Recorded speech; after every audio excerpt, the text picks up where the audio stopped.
नमस्कार। PS news पर आप सभी लोगों का स्वागत है। चर्चा करते हैं बिहार की राजनीति, जहां बिहार में इन दिनों तेजस्वी यादव की ओर से लगातार ये बात उछाली जा रही है कि एनडीए में सब कुछ ठीक नहीं, और विशेषकर जिस प्रकार से बिहार के मंत्रियों को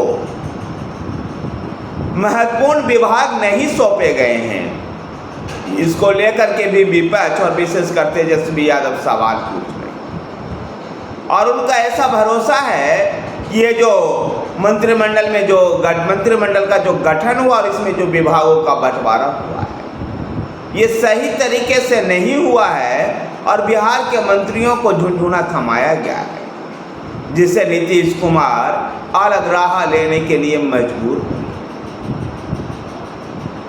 तेजस्वी यादव जहां इन दिनों इस तरह की बातें कह करके एनडीए में दरार को दिखाने का प्रयास कर रहे हैं, जबकि जेडीयू मजबूती के साथ सरकार के साथ टिकी हुई। गौरतलब है कि जब मोदी कैबिनेट का गठन हुआ तो बिहार से 4 मंत्रियों को कैबिनेट मंत्री बनाया गया, जिसमें भारतीय जनता पार्टी के गिरिराज सिंह, जिनको कपड़ा मंत्रालय की जिम्मेवारी दी गई, तो जनता दल यूनाइटेड से ललन सिंह को मंत्री बनाया गया। ललन सिंह को जो मंत्रालय सौंपा गया है पंचायती राज्य, मत्स्य और पशुपालन विभाग का। दूसरी तरफ चिराग पासवान को खाद्य प्रसंस्करण मंत्रालय की जिम्मेवारी दी गई है। तो मोदी कैबिनेट में सबसे बुजुर्ग सदस्य के रूप में शामिल जीतनराम मांझी को लघु और सूक्ष्म उद्योग की जिम्मेवारी सौंपी गई। राज्य मंत्री भी रामनाथ ठाकुर समेत 4 राज्य मंत्री भी बनाए गए। तेजस्वी यादव लगातार एनडीए में इसे एक खटास को उत्पन्न कर एनडीए में विभाजन का प्रयास कर रहे हैं, लेकिन जेडीयू ये बात साफ तौर पर कह चुकी है कि एनडीए एकजुट और एनडीए के नेतृत्व में बिहार में आगे विकास होता रहे। लेकिन इन सभी के बाद भी भारतीय जनता पार्टी के लिए एक चुनौती है। राज्य में 30% सीटें जो भारतीय जनता पार्टी या उसके सहयोगी हारे हैं, उसको लेकर भारतीय जनता पार्टी चिंतन मनन कर रही है। गौरतलब है कि लोकसभा चुनाव के समय में भारतीय जनता पार्टी ने बिहार को 6 क्लस्टरों में बांट करके 5, 6, 7 लोकसभा क्षेत्रों की जिम्मेवारी सौंपी गई थी।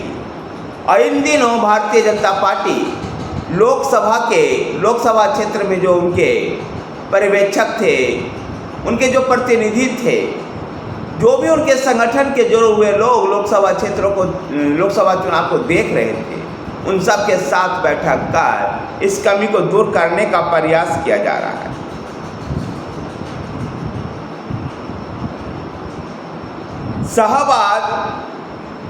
शाहबाद, पटना, मगध, पूर्वी बिहार, कोसी और सीमांचल, ये 6 क्लस्टर बांटे गए, जिनमें शाहबाद एक ऐसा क्लस्टर रहा है जहां से आने वाली चारों के चारों सीटों पर भारतीय जनता पार्टी की हार हुई है, जिसमें आरा, बक्सर, सासाराम और कराकट शामिल है।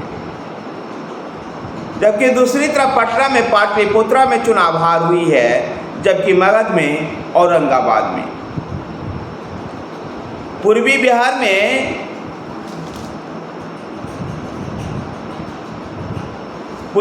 में मुंगेर,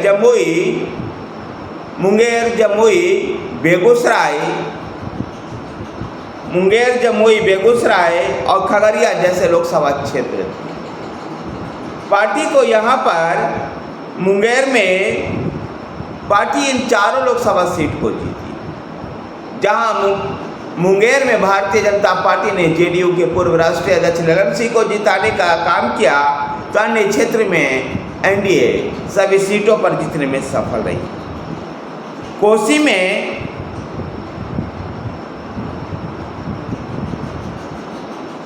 कोसी में भी एनडीए का प्रदर्शन ठीक ठाक ही रहा है।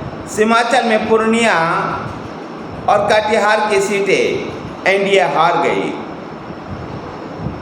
इसी बीच राज्य में विधानसभा चुनाव, जो कुछ विधानसभा की जो सीटें खाली हुई उनमें विधानसभा का उपचुनाव हो रहा है, जिनमें रुपौली प्रमुख है, क्योंकि रुपौली में जेडीयू के पूर्व विधायक बीमा भारती ने संसद पहुंचने की चाहत में जेडीयू को छोड़ करके राष्ट्रीय जनता दल का दामन थामा था और वो चुनाव लड़ी थी पूर्णिया से, जहां वो पप्पू यादव से हार गई। पूर्णिया लोकसभा क्षेत्र के अंतर्गत ही रुपौली आता है। ऐसे में रुपौली में विधानसभा का चुनाव प्रस्तावित है, उपचुनाव प्रस्तावित है। जेडीयू अपने राष्ट्रीय कार्यकारिणी की बैठक दिल्ली में करने जा रहे हैं, जहां वो चुनाव परिणाम की समीक्षा करेगी। दिल्ली के कॉन्स्टिट्यूशन क्लब में होने वाले इस मीटिंग में जेडीयू के सभी प्रदेश के नेता भी इसमें शामिल हैं, जहां इस बात पर विचार विमर्श किया जाएगा कि जेडीयू की सफलता बड़ी तो न सही लेकिन अच्छी खासी है, और इस सफलता के दम पर जेडीयू भारतीय जनता पार्टी की सरकार पर कंट्रोल रख सकती है।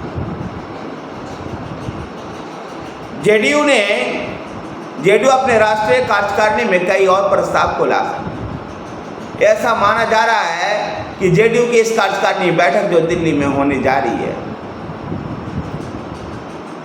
इसमें पार्टी इस बात का मंथन करेगी कि जिनमें जीते हैं वहां वोट प्रतिशत और आगे कैसे बढ़ाया जाए, और जिन क्षेत्रों में हमारी पराजय हुई उसको कैसे फिर से जीता जाए।